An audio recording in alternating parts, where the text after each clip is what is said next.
Olá pessoal, bom dia, boa tarde, boa noite para você que acompanha a nossa disciplina de cálculo de reatores químicos. E hoje na nossa aula 22 nós vamos conversar um pouco sobre os efeitos térmicos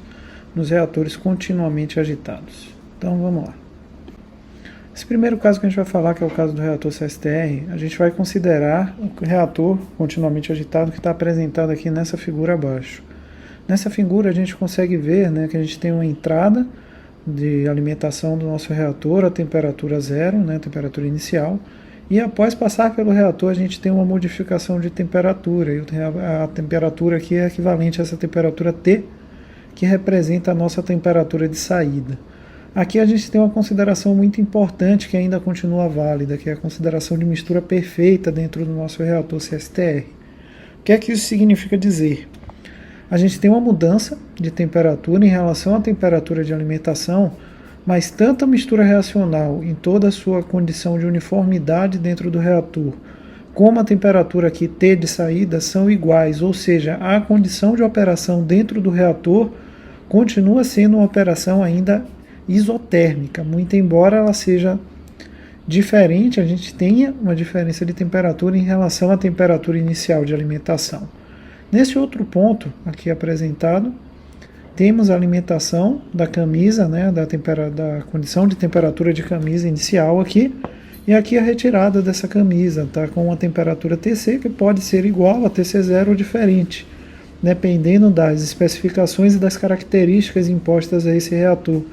continuamente agitado aqui que estamos considerando.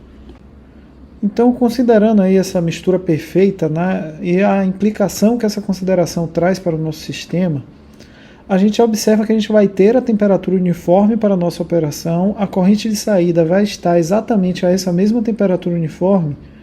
entretanto a entrada do nosso reator não vai estar necessariamente nessa mesma temperatura. Se ela estiver na mesma temperatura, estamos falando do reator CSTR que estudamos na unidade 1, mas aqui estamos considerando efeitos térmicos decorrente da ocorrência da reação química no nosso sistema.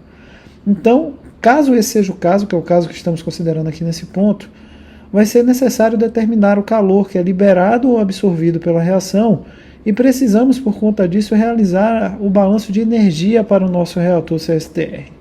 O balanço de energia, então, para um reator continuamente agitado, ele é dado por essa relação que a gente está vendo aqui, onde a taxa de transferência de calor, observem que aqui não é mais uma taxa infinitesimal, como tínhamos anteriormente, por exemplo, para o caso do reator tubular. Isso aqui vai ser igual a um FL0, que é a vazão molar do reagente limitante na alimentação, que multiplica o ΔH de reação à temperatura em padrão, multiplicado pela variação de conversão que ocorre nesse reator, dividida pelo seu coeficiente estequiométrico aqui do reagente limitante,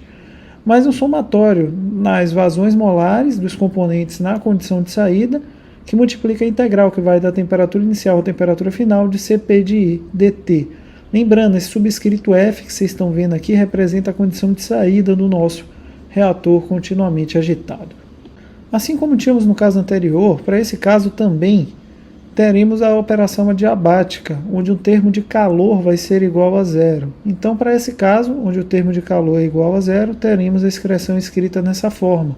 onde todos os efeitos aqui apresentados, que são os efeitos